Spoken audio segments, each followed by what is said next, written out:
Hey everyone, Dr. Frunkey here. Today I am going to do a customization video. This is going to be the first of its kind on the channel, but I thought this would be a fitting knife to start out with. So what we have in front of us is the 0808 Molon Labe edition from Zero Tolerance Knives. Carried this guy today and absolutely love it. It is a great little knife with a great weight and a great shape. Go check out my review to learn more about the finer details of this knife. So today we're going to do some custom hardware placement. I have ordered all of this from MXG Gear. Strongly recommend that you go and check out their site, check out their eBay marketplace, and order some hardware from them. They're working out of Pennsylvania, and they make high quality custom titanium hardware. Sorry for the camera jiggling there. And they make their own pieces, and it's out of nice anodized titanium. Most of the hardware that they make in different colors, mostly blue and bronze and silver, and they make it for a variety of today's most popular knives, including zero tolerance and Spyderco knives, amongst others. So go check out their site. I think it's run by a guy named Molon Labe. He's really nice and helpful if you have any small issues. So let's go ahead and get into it. The things that you are going to need a T8 Torx bit. You're going to need a T6 Torx. You're going to need some lube of some kind. I have some 10-weight nano lube here, nano oil.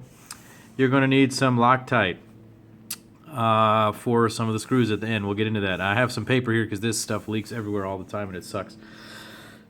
So let's get right down to it. So you're going to get your T8. That takes apart the pivot here. Now I've already done this, so I know that this will come apart easily. This is not going to necessarily be representative of your experience since I have already done this. So let's take the pivot screw out. Now we're going to switch over to our 6. I'm going to leave the pivot in there so that it can just sort of maintain some type of integrity here. Let me go ahead and open the knife now, take some of the tension off of the body because I'm going to start taking the body screws off. Don't want pieces flying everywhere. I don't like this back spacer, so I'm going to be happy to be getting rid of this thing. And just wait till you see what this guy looks like with this custom hardware. It's pretty awesome. So I'm not using the Boker Weha toolkit that I've had a video on some time ago today. This is a nice little thing, but I have this kind of upgraded set of Weha Torx bits. So highly recommend these pieces as well. So let's keep going here.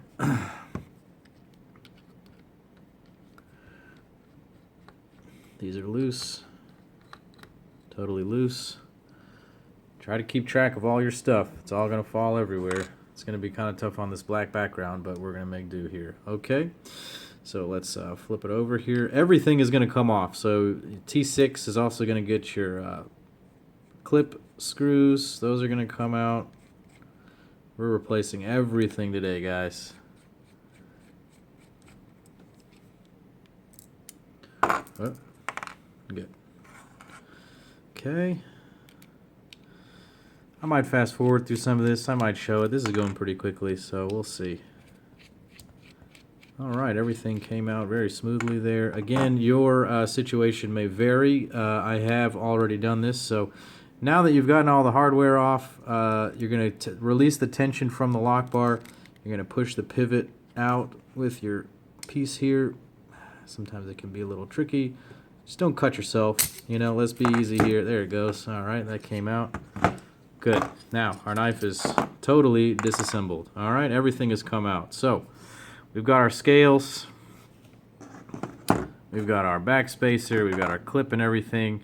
Now, let's organize this. So, we don't need any of the old hardware, so we can go ahead and move this aside. You will need the washers, and you will need the blade stop there. Alright, let's move all of this out and away. Let's get it totally over here. Alright, I'm going to pause here. When you disassemble a knife, it's always nice to go ahead and clean everything up really nicely. Get some of this Loctite and stuff out of there, make it just look good. So everything will be nice and smooth. Give me a few minutes, I'll be right back. Okay, so here we are back. Just went and just cleaned everything with some warm soap and water. I realized I left the lock bar insert screw in place. That is a T8. Alright, that's going to come out there. I'm going to just dump that over here. I'm going to go ahead and just start with that one. So I have this nice titanium bronzed hardware from MXG Gear. Really like this stuff. And these screws are really solid. And I have really enjoyed using this hardware on a number of knives that I've had. Now, everyone has their own particular preferences as to what they like and what they don't like. And what you want to do is just find the system that works best for you. There are plenty of guys out there and girls that are making hardware for various knives, so find what you like and just use what works for you. So there we go. Just got to find the right threads. You don't want to, you got to be careful, because you got to remember that these steel drivers will mess up your titanium hardware with the quickness if you're not careful. But I know that all these pieces are going to fit beautifully. So the way that we're going to reassemble this, it's a little bit tough around the camera here, so bear with me. We're going to start with the pivot. The pivot is going to kind of be our sort of pin that holds it all together for a while, and it will get a little bit difficult at times. So these washers come with the trapped ball bearings, so I don't have to worry about them flying everywhere. You've got a flat side and then kind of an open side. The way that they had it from the factory is that the open side was towards the frame. So I'm going to break out your lubricant here. I really like Nano Oil 10 weight. You can get this pretty cheap online. Give it a couple of dabs inside of this space. That may be too much, but who cares? I like an over-oiled pivot. I can always wipe it away later. All right, again, open side. It's going to face down towards the frame. Drop that in there, give it a couple of spins, let that sit around. Now, this is my personal method here. I like to put a little micro droplet of oil on every single ball bearing. Then just watch it kind of sink into the mechanism there. That's just my system. Everyone should do it differently if you don't like that much oil. Whatever. So here we go. Here's the track right here. It's always a good idea to put a little bit of lube along the detent ball track as well. That way you know that it's going to slide nice and easy. Kind of get it all over.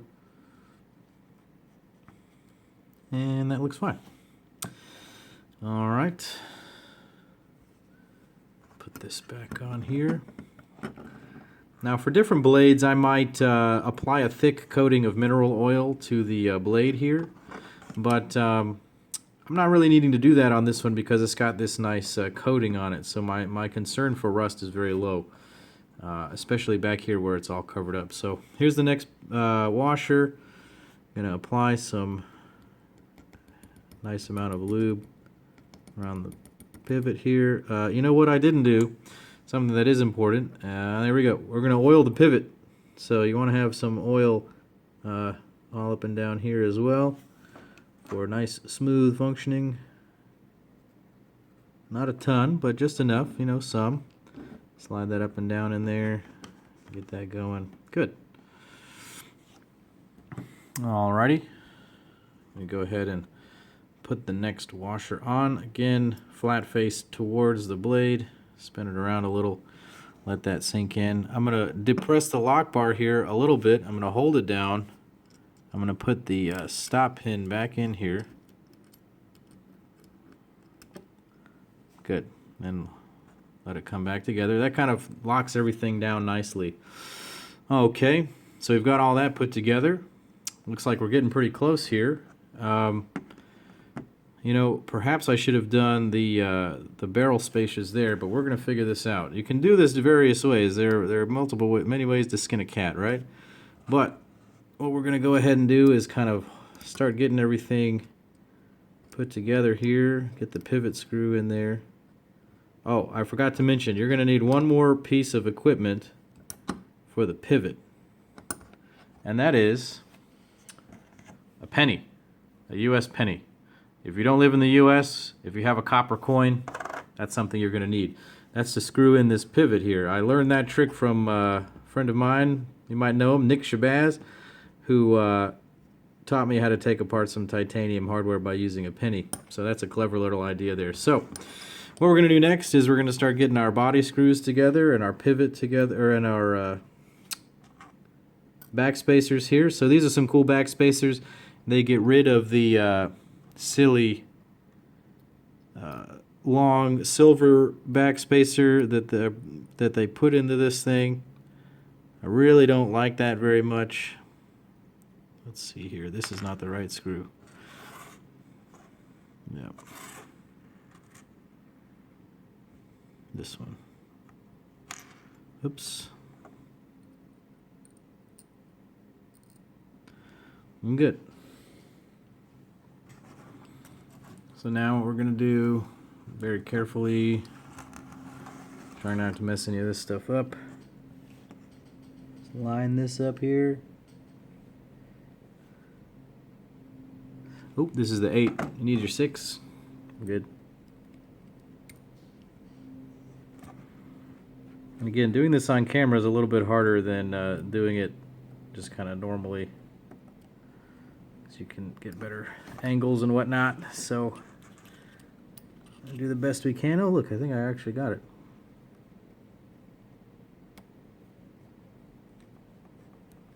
Look at that. So, loose, nothing tightened down yet, nothing tightened down. Everything is loosey-goosey. That's okay. Good, we got those in. Some of this can be pretty tedious, so you just gotta take your time, go slow.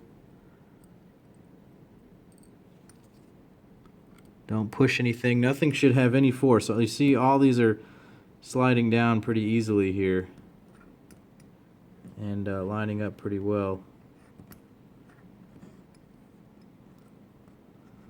Alright, let's keep going here with the next one. Now, don't worry, we're going to get to the Loctite in a minute. I just want to show you how to get everything together here.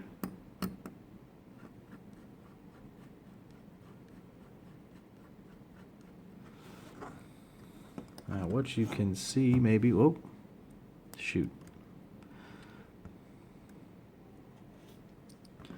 That's going to be painful. Okay. Now, let's get this guy back in there.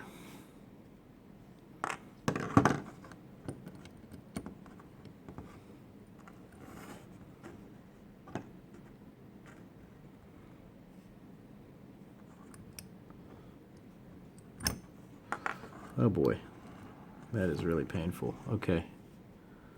Again, nice and slow. And this is a little bit more difficult due to the fact that I'm doing this behind the lens, so I don't like doing it this way. Oh, it makes everything a lot harder. Okay.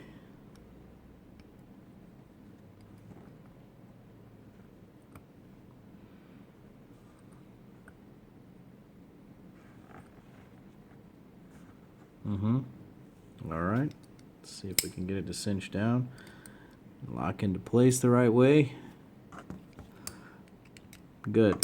Alright, we're there. We're there. Okay, now we've got everything more or less put together here. Alright, so, oops. Alright, we're going to go ahead and start tightening down some things so that we can have a little bit more security in terms of what we're doing here. Start back here. Again, I'm just kind of doing a very light finger tightness with all these things. I'm really not doing any significant amount of force, but I do want everything to stay in place, and I don't want that stop pin to come out again.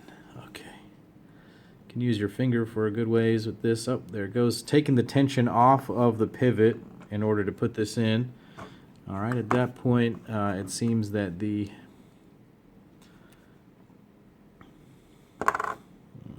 pivot is just a little bit more tension than my hand will allow me to do, so I'm going to screw this in with the penny.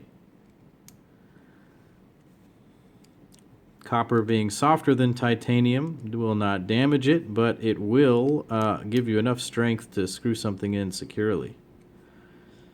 So the penny will get bent, or the outer copper shell at least will get deformed a little before the titanium will. So that's nice. Okay, this screw fell out. Let's go ahead and get that back in there. Good. T6. Alright, we're getting close, guys. Getting really close.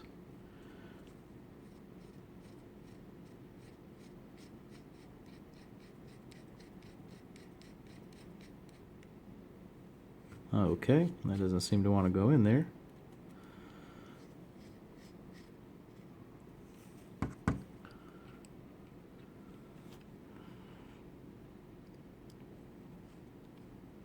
Oh, that's just freely spinning. That's what's going on. Okay. So this is where another T6 Torx comes in handy. So, cue the Boker tool.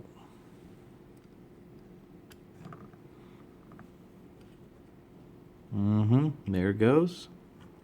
Both sides, tighten down. Do the same thing back here.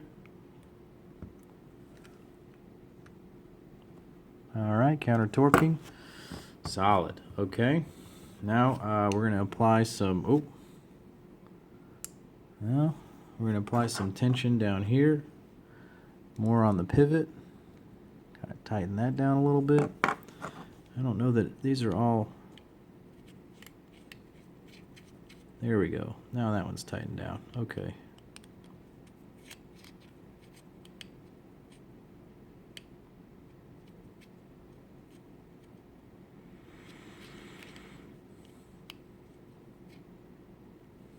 Huh. Again, you don't want these things to meet any real resistance on the way down. There we go. I think there's just some gunk in there. Okay. Boom. We're getting close. All right. So this part is especially painful. I've had to do this already, and that is putting these screws into this clip. Gonna just use whatever means necessary to make that happen.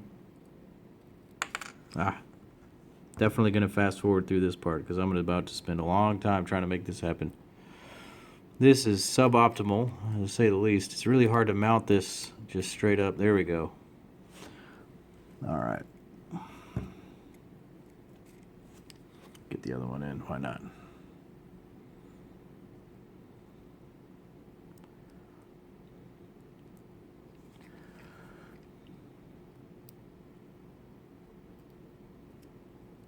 There it is. Okay.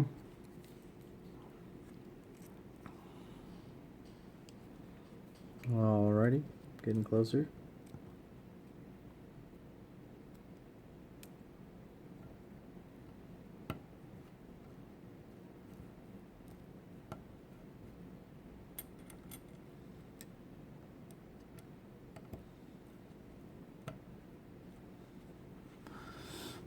All right.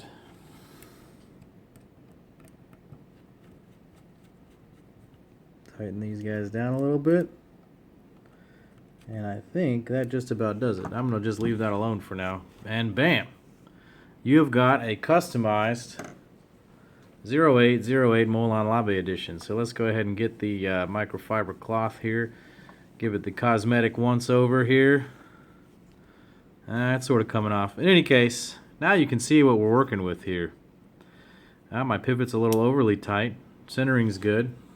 Let's loosen that pivot up just a touch. Smooth.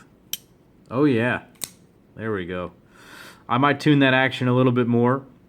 I might also go back and individually remove each one of these screws and add a little Loctite in there. I'm not going to futz around with that on the video, but that will secure everything in place. So here you've got a really beautifully customized 0808 ML. I really like the bronze on the brown color. I like the removal of that back spacer now. Some people might have issue with the fact that this is just sort of an open lanyard hole now, but I don't really mind it. And it looks great with that bronzed Molon Labe insignia right there. So that is how you customize and add hardware to a 0808 Molon Labe. Now, let me know what you think of this video, guys. Go ahead and hit like and subscribe if you're enjoying the Dr. Frunkey channel. Check me out on Instagram at Dr. Frunkey.